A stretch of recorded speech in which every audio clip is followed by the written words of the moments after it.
Rabbi israh lana sudurana wa yassir lana umurana wahlul 'uqdatam min lisanina yafqahu qawlana.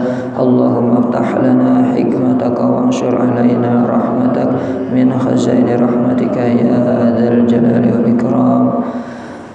Jamaah sekalian yang dirahmati Allah Subhanahu wa taala, alhamdulillah di pagi hari ini kita bisa bertemu kembali bermuajahah dalam rangka yaitu talabul ilmi. Mudah-mudahan ilmu yang akan kita pelajari ini bermanfaat buat kita semua, bermanfaat buat kehidupan kita, kelak dapat menerangi kubur kita. Amin ya rabbal alamin. Di pagi hari ini masih suasana Muharram ya, tahun baru Hijriah. Ini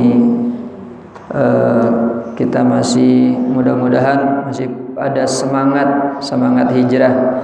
Nabi Muhammad itu dulu ketika beliau hijrah, karena memang tahun Hijriah ini diawali dengan peristiwanya hijrahnya Nabi Muhammad Shallallahu Alaihi Wasallam dari kota Mekah ke kota Madinah. Yang ada itu semangatnya adalah semangat perubahan dari yang baik kepada yang lebih baik lagi. Beliau berjuang di kota Mekah selama 13 tahun menyebarkan Islam, bukan karena beliau sudah enggak tahan lagi ya, bukan karena beliau sudah enggak kuat lagi, tapi beliau hijrah karena memang diperintahkan oleh Allah Subhanahu wa taala. Jadi itu semangat hijrah karena perintah Allah, dan merupakan itu adalah strategi dakwah yang Allah terapkan untuk Nabi Muhammad sallallahu alaihi wasallam. Mudah-mudahan kita juga sekarang mempunyai semangat hijrah, karena di zaman Nabi Muhammad ketika beliau di Madinah, setelah beberapa peperangan, setelah penaklukan kota Mekah, pernah beredar ungkapan bahwa la yadkhulunal jannah illa man hajar, tidak akan masuk surga kecuali orang yang hijrah. Ada sahabat satu yang protes sama Nabi, kebetulan dia ini masuk Islamnya belakangan dan enggak ikut hijrah. Kalau hadis ini berlaku berarti saya enggak masuk surga ini, orang yang enggak hijrah enggak masuk surga. Dia protes. Maka kata Nabi setelah penaklukan kota Makkah itu, Nabi mengatakan la hijrata ba'dal fathi walakin jihadun wa niyah. Kata Nabi, tidak ada hijrah sesudah kemenangan kota Mekah, tapi yang ada berikutnya adalah jihadun wa niyah. Yang ada adalah jihad, bersungguh-sungguh dalam memperjuangkan agama Allah, dan niat yang baik dalam melaksanakan perintah Allah. Jadi berarti maksudnya adalah hijrah dalam arti pindah tempat dari Mekah ke Madinah. Setelah itu sudah, kata Nabi, sudah enggak ada. Sekarang yang ada jihad yang berikutnya. Ya. Termasuk kita sekarang ini ya. Kita sekarang ini yang tersisa buat kita adalah bagaimana kita memperjuangkan agama kita agar tetap di dalam diri kita, tetap berlaku dalam diri kita, tetap kita semangat melaksanakan perintah Allah, melaksanakan sunnah Rasulullah Sallallahu Alaihi Wasallam. Karena setelah Nabi meninggal, kata Nabi, tidak ada peninggalan beliau yang menyelamatkan kita kecuali ada dua ya. Taraktu fikum amroini, kata Nabi dalam sebuah hadisnya. Nabi meninggalkan untuk kita dua perkara, lan tadillu ma in tamassaktum bihima. Kita tidak akan tersesat selama-lamanya selama kita berpegang kepada keduanya, yaitu adalah kitabullah, yaitu Al-Quran, kitab Allah, wa sunnata rasulih, dan sunnah Rasulnya. Jadi kalau kita berpegang kepada yang dua ini, insya Allah kita tidak akan tersesat selama-lamanya. Amin ya rabbal alamin. Dan di pagi hari ini kita akan belajar bersama-sama. Kalau di pekan pertama saya menyampaikan tentang Al-Quran, tentang hadis, tentang tafsir ya. Di pagi hari ini saya akan menyampaikan tentang pelajaran tentang hadis, yaitu dari kitab Bulughul Maram ya. Di mana kitab Bulughul Maram ini hadisnya adalah adillatul ahkam, dalil-dalil tentang hukum ya, tentang hukum. Di mana saya tidak menyampaikan pelajaran fikih, tapi dari hadis-hadis ini kita bisa mengambil hukum-hukum beberapa masalah fikih ya. Dan kitab Bulughul Maram ini mohon maaf tidak bisa ditayangkan karena ada gangguan, kayaknya setrumnya nggak nyampe karena nggak nyala. Apa kabelnya yang masalah atau infokusnya yang ini ya, kita tidak tahu. Tapi walaupun demikian tidak menghalangi belajar kita di pagi hari ini ya, karena biasa saya kadang-kadang pakai infokus, kadang juga nggak pakai ya. Kitab Bulughul Maram ini isinya adalah kitab hadis, di mana kitab ini dikarang oleh yang mengarangnya namanya Al-Hafiz Ibnu Hajar Al-Asqalani rahimahullahu ta'ala. Beliau ini adalah seorang imam yang sangat alim. Kita belajar tentang biografi penulisnya dulu Pak ya, biar kita tahu apa, karena kalau kita sudah tahu kita akan semangat belajar kitabnya nanti ya. Beliau seorang alim, lautan ilmu dan pemahamannya sangat luas, seorang yang tokoh penghulu. Penghulu ini bukan naib ya, bukan yang nikahin orang maksudnya. Beliau ini sumber ya di dalam penelitian. Beliau ini bergelarnya Syihabuddin. Dalam kitab itu di beliau, kalau di luar disebutnya Syihabuddin. Syihabuddin itu sebenarnya bukan nama beliau, itu adalah gelar ya. Syihabuddin. Ada orang yang bergelarnya misalkan Saifuddin, pedangnya agama. Nah ini Syihab ya. Seperti dulu Pangeran Diponegoro itu beliau mendapat gelar juga. Kalau nggak salah dulu Ing Alogo Sayyidin Panotogomo apa begitu gelarnya dia, Pangeran Diponegoro. Beliau sebenarnya adalah seorang santri ya, seorang santri yang ngaji ke kiai, dari kiai yang satu ke kiai yang lain. Beliau seorang tokoh agama. Diponegoro sendiri itu adalah nama tempat ya, nama tempat. Jadi beliau nama aslinya mah panjang banget dulu, kalau nggak salah saya ingat, saya waktu baca buku sejarah Pangeran Diponegoro Sayyidin Panotogomo Ing Alogo, banyak banget, ada Khalifatullah segala, namanya itu panjang. Nah beliau ini mendapat gelar Syihabuddin. Ibnu Hajar sendiri ini adalah panggilan dari gurunya. Beliau dipanggil oleh gurunya, diberi julukan Ibnu Hajar. Seperti Abu Hurairah sendiri sering terkenal dipanggil Abu Hurairah. Al-Asqalani nama tempat. Bapaknya sendiri beliau memberi kunyah Abul Fadl Ahmad bin Ali bin Muhammad bin Ali bin Mahmud bin Ahmad Al-Kinani Al-Asqalani Al-Misri Asy-Syafi'i. Beliau dikenal dengan Ibnu Hajar. Ya, Ibnu Hajar ini artinya Ibnu anak ya. Kalau Hajar batu, disebut anaknya batu. Kalau kita mah di kita kepala batu, itu kurang bagus ya gelar kepala batu. Batu aja udah keras, kepalanya kayak batu, kayak gimana coba? Kalau ini mah Ibnu Hajar anaknya batu. Kenapa beliau diberi gelar dikenal dengan Ibnu Hajar? Ini ada cerita bahwa beliau ini dalam belajar awal-awalnya mengalami kesulitan, tetapi karena kesungguhannya beliau melihat ada air jatuh di atas batu. Itu batu lama-lama kejatuhan air, kok lama-lama batunya bisa cekung, padahal air cuma jatuh setetes.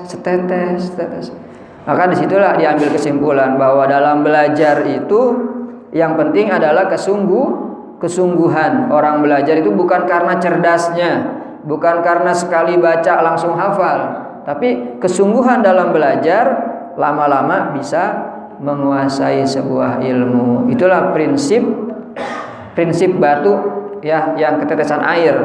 Makanya beliau disebut Ibnu Hajar, kesungguhan beliau dalam belajar tadi ya. Beliau dilahirkan di Mesir, diberi gelar Asy-Syafi'i, beliau mengikuti mazhabnya Imam Asy-Syafi'i. Beliau lahir tahun 773 Hijriah di Mesir. Kalau sekarang sudah tahun 1442, berarti 700 tahun yang lalu ya beliau dilahirkan. Beliau lahir di Mesir.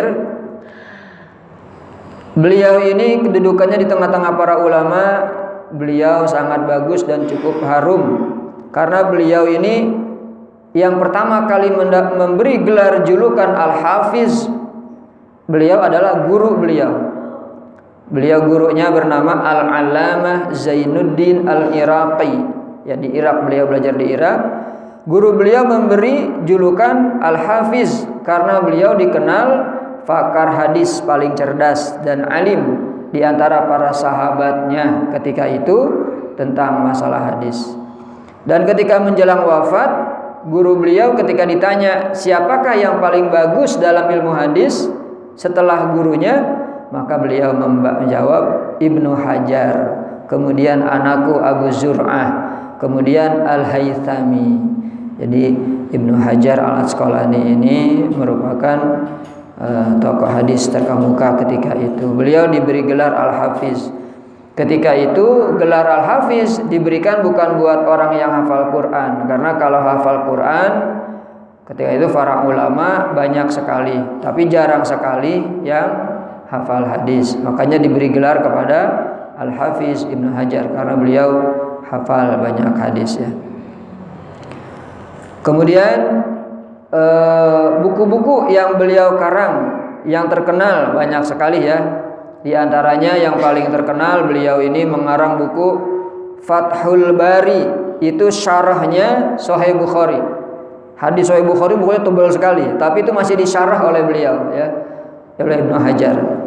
Kemudian lagi buku Tahzibut Tahzib, Lisanul Mizan, At-Talhisul Habir, banyak sekali bukunya ya.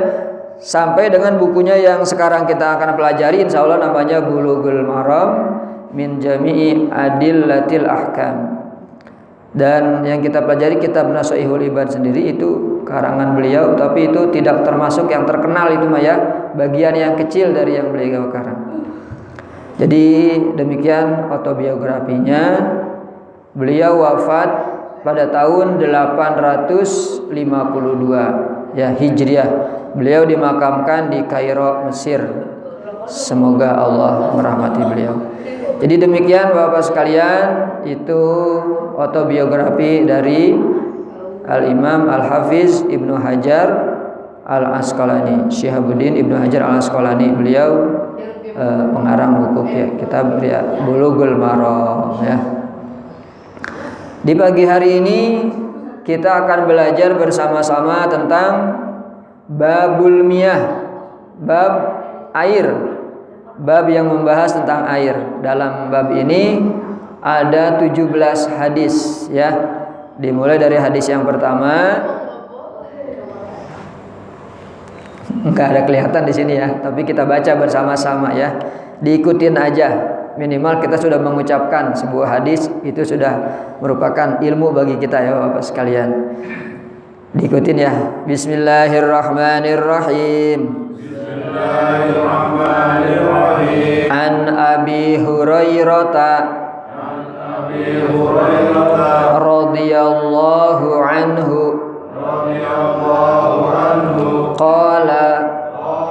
qala Rasulullah sallallahu alaihi wasallam fil bahri huwa at-tuhuru ma'uhu al-hillu maitatuhu akhrajahul arba'ah wa ibnu Abi Syaibah wal lafzu lahu wa sahhahahu Ibnu Khuzaimah wa Tirmidzi wa rawahu Malik wa Syafi'i wa Ahmad. Ya, alhamdulillah sudah kita baca hadisnya, minimal kita sudah mengucapkan ya Bapak sekalian. Hadis ini dari Abu Hurairah radhiyallahu an. Dari sahabat Nabi Abu Hurairah radhiyallahu an, semoga Allah meridhoinya. Kita sudah pernah beberapa kali saya sampaikan ya, Abu Hurairah ini namanya Abdurrahman bin Sakhr. Tetapi beliau ini ada riwayat yang mengatakan sampai 30 riwayat tentang aslinya nama beliau siapa. Banyak sekali ya. Beliau lebih dikenal dengan Abu Hurairah. Beliau ini termasuk tokoh hadis, sahabat Nabi yang hafal hadis paling banyak. Karena beliau itu hafal sampai 5.374 hadis. 5.734 hadis. Hampir menyamai Al-Quran. Al-Quran ayatnya berapa? 6.666 ayat. Walaupun ada riwayat yang lain mengatakan ayatnya jumlahnya berbeda ya. Tapi yang itu yang kita tahu yang terkenal itu 6.666 ayat. Abu Hurairah hafal hadis 5.374. Makanya beliau ini merupakan sahabat paling banyak menghafal hadis ya. Allah muliakan beliau. Abu Hurairah ini merupakan orang yang sederhana. Beliau hidup selalu ngikut Nabi. Nabi kemana-mana beliau ngikut ya. Jadi memang sahabat Nabi ini ceritanya ada yang dermawan, ada yang hartanya melimpah. Nah, kalau Abu Hurairah ini merupakan orangnya yang sederhana, tapi dari keilmuan beliau tinggi keilmuannya ya. Beliau berkata, qala Rasulullah, bersabda Nabi Muhammad sallallahu alaihi wasallam, Allahumma shalli wa sallim wa barik alaihi, fil bahri, dalam hal air laut. Nabi berkata, huwa tuhuru, air laut itu airnya suci. Huwa tuhuru ma'uhu, airnya suci. Al-hillu maitatuhu, dan halal. Maitah itu artinya bangkai. Halal bangkai-bangkainya. Bangkai laut maksudnya binatang laut yang mati itu hukumnya halal. Termasuk ikan yang kita makan kan bangkai Pak ya. Kita kalau beli ikan udah pada mati. Kadang matinya udah berhari-hari, udah mati di kapal, dikasih es sampai ke darat baru kita beli. Itu kata Nabi halal. Hadis ini akhrajahul arba'ah, dikeluarkan oleh 4 imam hadis ya. Siapa mereka? Tirmidzi, Nasai, Ibnu Majah dan Abu Dawud. Diriwayatkan juga oleh Ibnu Abi Syaibah. Lafaz dari beliau disahihkan oleh Ibnu Khuzaimah. Disahihkan ini artinya dianggap hadis ini hadis sahih oleh ulama hadis dan Tirmidzi. Diriwayatkan juga oleh Imam Malik, Imam Asy-Syafi'i dan Imam Ahmad Ibnu Hanbal ya. Jadi hadis ini menyatakan tentang kesucian air laut. Jadi sahabat sebenarnya bukan nggak tahu masalah ini, tetapi riwayat dikeluarkannya hadis ini, sahabat ketika itu mau berlayar, beliau pun mereka ada Nabi di situ. Untuk menghilangkan keraguan, mereka bertanya kepada Nabi, ya, lagi berlayar bagaimana ini kita mau berwudu, ada air, cuman airnya buat minum. Maka kata Nabi tadi, laut itu airnya halal, suci. Maka kalau kita sedang ada di laut, jangan ragu untuk berwudu dengan air laut, walaupun rasanya asin. Kalau buat minum kita agak berani, asin. Tapi kalau berwudu, maka kita Nah, kan kalau wudu mah agak diminum ya. Cuman kumur-kumur doang, ya cuman kumur-kumur. Jadi itu kata Nabi, laut itu airnya suci, halal juga bangkainya, ya bangkai ikan yang di laut.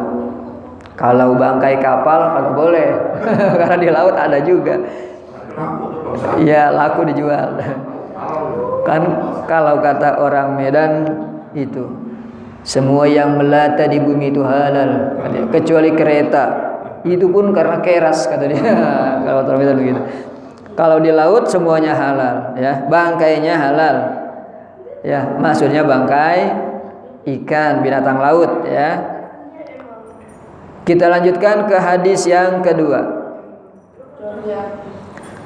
Kita baca lagi hadisnya ya. Biar kita sudah mendapat pahala membaca hadis, nanti kita pelajari artinya. Bismillahirrahmanirrahim. Bismillahirrahmanirrahim. Wa an Abi Sa'idin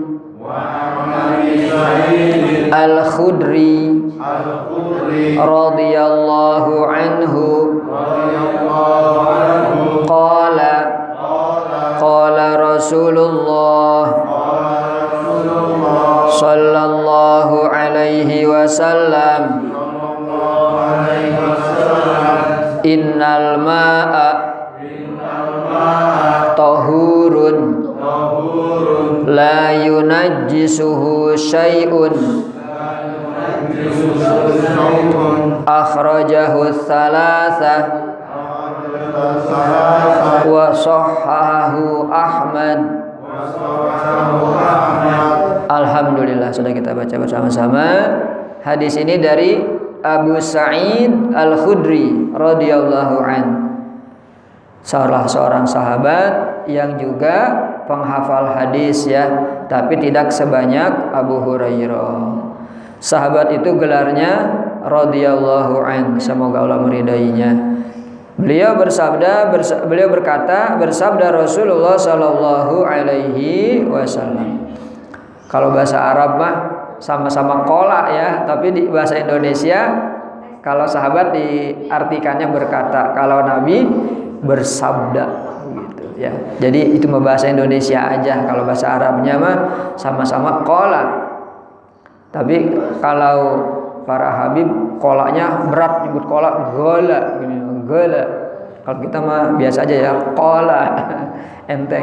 Qala Rasulullah, bersabda Rasulullah sallallahu alaihi wasallam, Allahumma shalli wa sallim wa barik alaihi. Kata Nabi Muhammad, innal ma'a, sesungguhnya air itu tahurun, suci. La yunajjisuhu syai'un, tidak akan menajiskannya sesuatu. Akhrajahu salasah. Hadis ini dikeluarkan oleh imam yang tiga dan disahihkan oleh Imam Ahmad.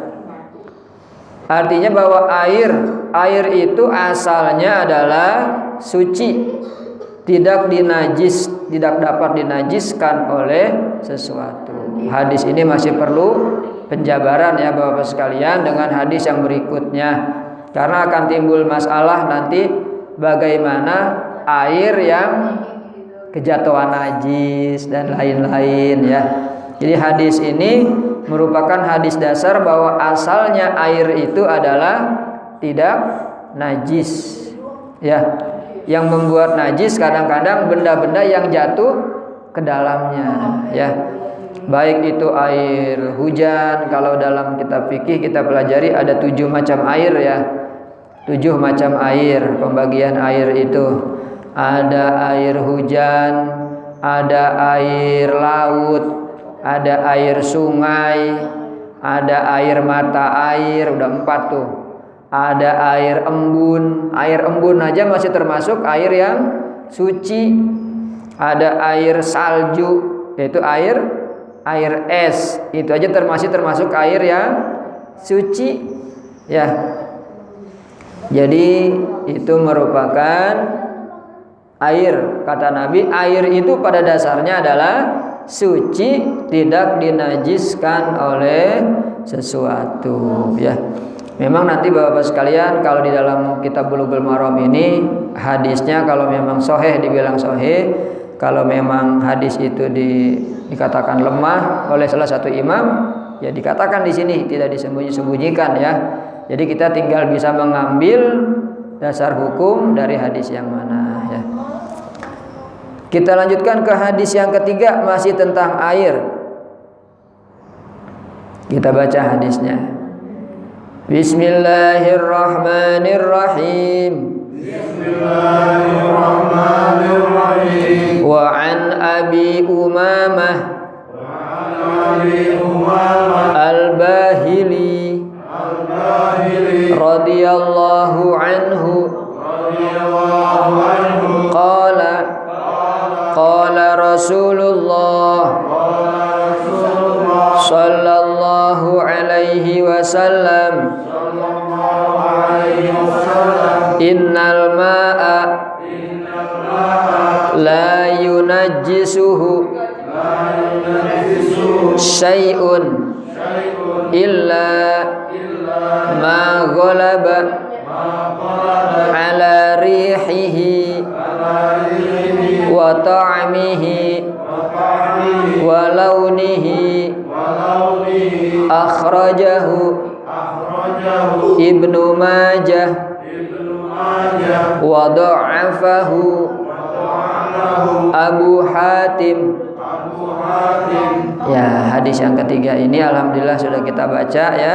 Sebagai sarana belajar kita baca dari Abi Umamah Al-Bahili. Alhamdulillah tadi kita sudah dapat 3 nama sahabat ya. Pertama Abu Hurairah, yang kedua Abu Sa'id Al-Khudri, yang ketiga Abi Umamah. Kita kenal nama sahabat ya. Karena kata Nabi, para sahabat itu Bapak-bapak sekalian orang yang terbaik keimanannya, para sahabat. Khairul quruni qarni, sebaik-baiknya masa itu adalah masaku. Sebaik-baiknya keimanan para sahabat. Yang ketiga, Abi Umamah Al-Bahili, semoga Allah meridainya, berkata, bersabda Rasulullah sallallahu alaihi wasallam, Allahumma shalli wa sallim wa barik alaihi. Kata Nabi, innal ma'a, sesungguhnya air, la yunajjisuhu, tidak menajiskannya, tidak menjadikannya najis, syai'un, sesuatu. Hampir sama kayak hadis yang tadi. Cuman kata Nabi, illa, kecuali.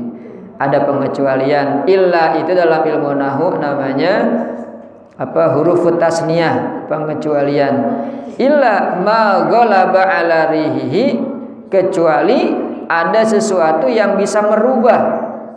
Ghalaba ala ini sebenarnya artinya mah menang, kecuali dimenangkan oleh, maksudnya mah dirubah oleh rihihi, berubah baunya ya, baunya. Yang kedua, berubah ta'mihi, rasanya.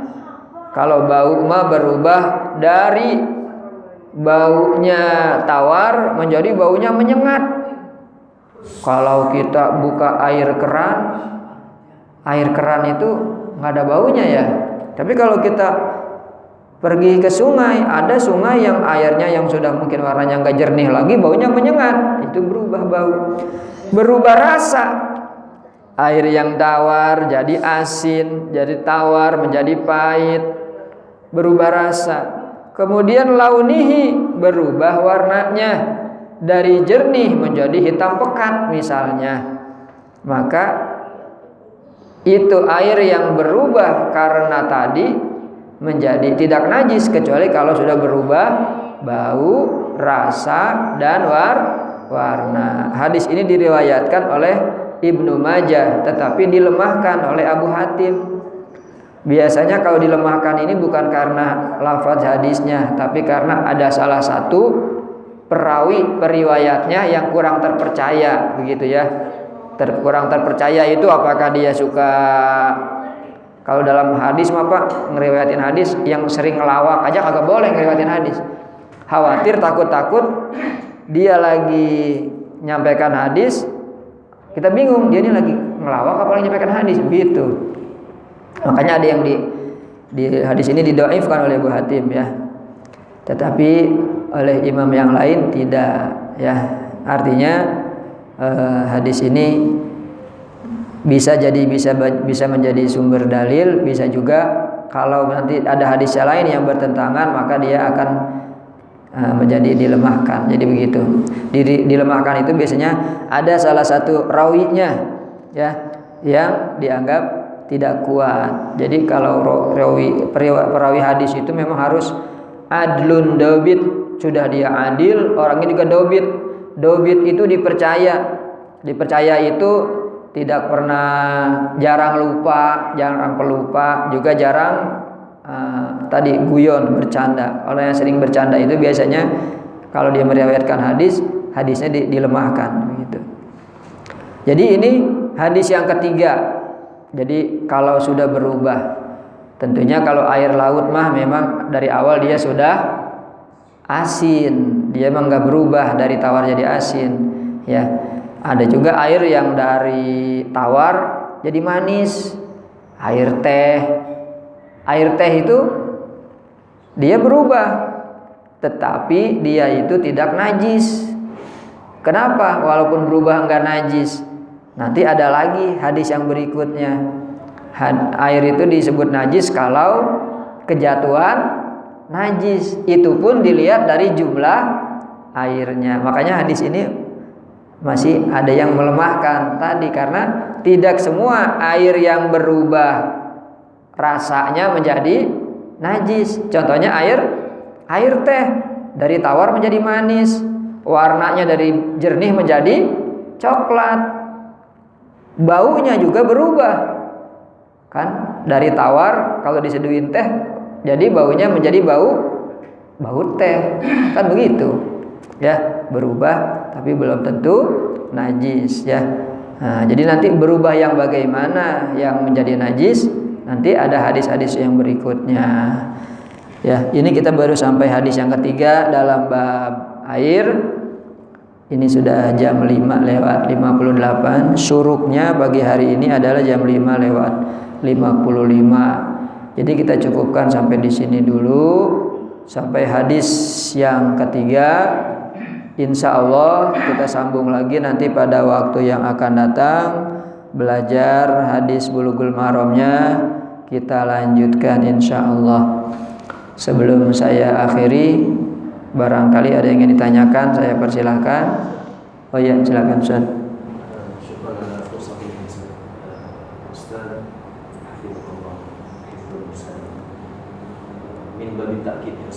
Oh iya, kita kemarin kan 2 minggu lalu sempat membahas kita fatwa baru dan diskusi ini hanya minggu terakhir saja. Iya. Ditanya terkait masalah kita kan saat ini tidak bisa dipungkiri masalah air ini kan sangat riskan sekali saja. Bagaimana status hukum air yang memang air penyulingan Ustaz? Artinya memang kan saat ini kan banyak perusahaan-perusahaan air yang bagaimana air bekas air limbah lain sebagainya kemudian disuling, kemudian dia kembali menjadi air mutlak, akhirnya sudah buta gitu ya, kemudian berubah warna dan rasa segala macam, kemudian dengan teknologi tertentu akhirnya air itu kembali lagi menjadi seperti semula. Nah, itu gimana statusnya kan? Padahal air itu sudah bercampur najis, sudah bercampur mungkin dan lain sebagainya. Bisa penjelasan saya minggu kita. Iya. Bagaimana air-air yang sudah berubah karena penyulingan yang asalnya tembau dan lain-lain ya. Tentunya ini sebenarnya kalau kita bongkar, pasti ini sudah ada ulama yang mengeluarkan fatwa sebenarnya kali ini ya. Cuman saat ini saya sedang nggak megang itu ya.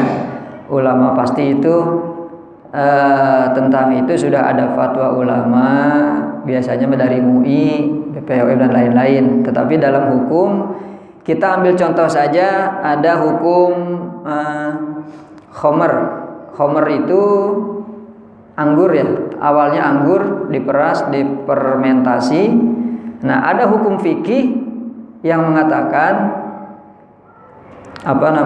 hukumnya saya lupa ya, bahwa khamr itu kalau dia berubah menjadi air biasa, tidak memabukkan, tapi tanpa tanpa campur tangan manusia, maka dia menjadi tidak najis lagi. Kalau dia berubahnya tanpa campur tangan manusia, dia berubah menjadi tawar lagi. Itu dalam usul fiqh itu dikatakan menjadi suci. Tapi ketika dia tadi berubah menjadi memabukkan, dia menjadi najis. Nah, begitupun dengan air yang disuling, disaring. Ya, kalau suling itu pakai bahan kimia enggak? Kalau yang saya tahu disaring aja dengan alat ya. Disaring dengan alat, yang dengan alat itu dari kotor menjadi jernih, disaring lagi. Alat-alat ini sebenarnya bisa saja seperti proses alami, cuman alat ini disediakan oleh manusia. Sama saja dengan air selokan yang dia mengalir, dari mengalir itu dia akan melewati beberapa saringan-saringan alam. Apakah itu pasir, apakah itu batu. Lalu karena dia melewati saringan alam ini, air yang tadinya kotor menjadi jernih. Mungkin kita mengkiaskannya seperti itu. Begitu juga dengan air-air yang disuling. Maka air tadi kalau sudah proses alam, dia akan menjadi suci lagi. Yang tadinya sudah berubah baunya. Contohnya nih, misalkan air di sini nih, air yang iya nih, dekat kita ini situ kali dekat sini ya. Kan itu warnanya udah coklat ya, hitam kali mah ya. Kalau dia diberi saringan kayak pasir, terus batu-batu, dia akan jernih. Dan ketika dia kembali ke bentuk awalnya, baunya sudah hilang, warnanya sudah kembali yang ke awal, maka dia akan menjadi suci kembali ya. Seperti layaknya tadi perasan anggur yang tadi berubah menjadi tawar lagi, dia itu dianggap suci bila tanpa campur tangan bahan-bahan yang sifatnya kimiawi. Jadi dia saringan alam begitu ya. Jadi saya kira kalau memang itu saringannya, maksudnya memang tanpa ada bahan-bahan yang sifatnya kimiawi, tapi dia tuh memang berubahnya karena memang faktor alami begitu. Walaupun alaminya itu dibuat ya nggak apa-apa, yang penting kita menyediakan pasirnya, kita menyediakan batu apungnya buat nyaring airnya, itu nggak jadi masalah. Saya kira seperti itu ya saja. Mungkin kalau fatwa udah ada kalimat fatwa ulama tentang ini ya. Jadi saya kira seperti itu. Jadi ya. Tadi kan di awal Pak Ustadz menyampaikan bahwa kita masih dalam tahun baru Hijriah ya teman-teman. Iya. Awal mula tahun baru Islam itu dimulainya kapan itu? Terus penentuan bulan-bulannya, bulan Muharram, terus bulan selanjutnya itu dari mana? Iya. Awal Hijriah itu dimulai kapan? Yaitu kalau mulainya dihitungnya ketika Nabi hijrah dari Mekah ke Madinah. Nabi kan tinggal di Mekah 13 tahun. Nabi diangkat menjadi Nabi dan Rasul umur 40 tahun. Itu di mana? Masih di Mekah. Terus habis itu Nabi masih berjuang tuh, berdakwah sembunyi-sembunyi. Cuma dari rumah ke rumah doang, matiin lampu, takut ketahuan. Kalau nggak salah mungkin sekitar 3 tahun atau berapa gitu ya, kalau nggak salah. Nanti setelah itu baru Nabi berdakwah secara terang-terangan. 10 tahun lagi Nabi berdakwah tuh terang-terangan. Cuman di Mekah itu sudah mengalami beberapa kali di embargo ekonomi lah ibaratnya. Sudah beberapa kali dipersempit. sampai 13 tahun baru Nabi hijrah ke kota Madinah. Nah, hijrah itulah yang dihitung adalah awal tahun hijrah. Walaupun sebelumnya Nabi pernah hijrah ke Taif, pernah hijrah ke Habasah, tapi itu nggak dihitung. Yang dihitung adalah hijrah Nabi ke Madinah. Tapi ketika itu belum ada penanggalan, belum ada disebut, oh ini tahun pertama hijrah nih, belum. Kapan dimulainya? Dimulainya ketika zaman Umar bin Khattab radhiyallahu an. Di zaman Umar itu mulai baru ada penanggalan menghitung tahun. Cuman dimulainya tadi dari awal Nabi hijrah. Kok bisa menghitungnya? Memang kalau orang Arab itu mereka paling pinter dalam ngitung-ngitung tahun, ngapalin nama keturunan, mereka hafal tuh, binnya hafal. Kalau kita baru 4 doang udah hilang. Saya aja Nawan Setiawan, bin Nurhali, bin Ahmad, bin Munggah, bin Benggol, bin Kongkol katanya ada lagi. Kesononya udah kagak tahu udah bin apanya itu. Ya bin Fulan paling, bin Adam, dia bawa langsung Adam aja udah ngambilnya. Kalau kita mah ngambil bin itu, masya Allah. Tapi kalau orang Arab itu mereka ditulis. Kan bahkan kalau yang Habib itu ada yayasannya namanya, yayasan yang nulis keturunan begitu. Makanya mereka dapat sertifikat. Kalau ente Habib nih disuruh daftar ke sana, ntar ditelusurin. Oh kalau bener dia dapat sertifikat bahwa dia ini binnya ini urutan yang keberapa dari Nabi begitu. Binnya bin. Nah, orang Arab termasuk pinter itu ya masalah menghafal silsilah, menghafal tanggal, maka disusunlah.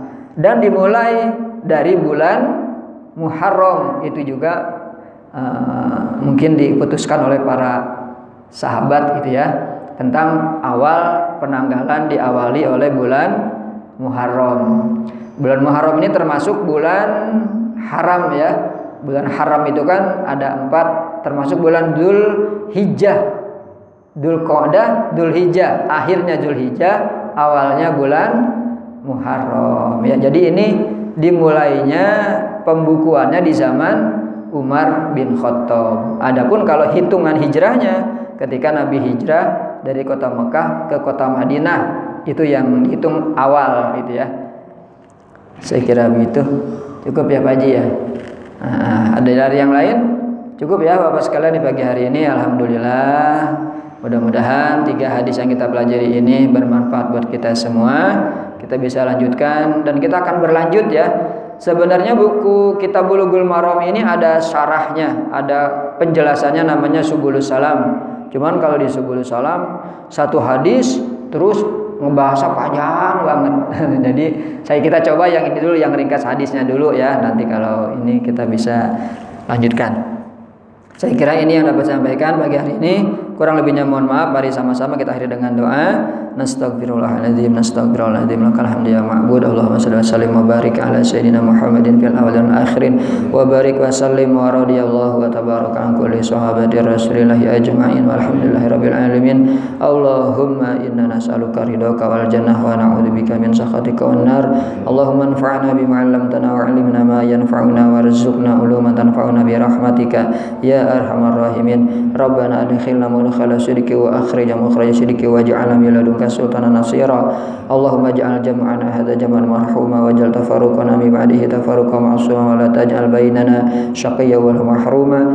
Allahumma la tada' lana dhanban fi maqamina hadza illa ghafarta wa la hamman illa farajtah wa la daynan illa qadaitah wa la hajatan min hawaijina wal akhirah illa qadaitah ya Allah ya rabbal alamin. Rabbana ya Allah atina fid dunya hasanah wa fil akhirati hasanah wa qina adzabannar. Subhanaka rabbika rabbil izzati amma yasifun wa salamun alal mursalin walhamdulillahi rabbil alamin.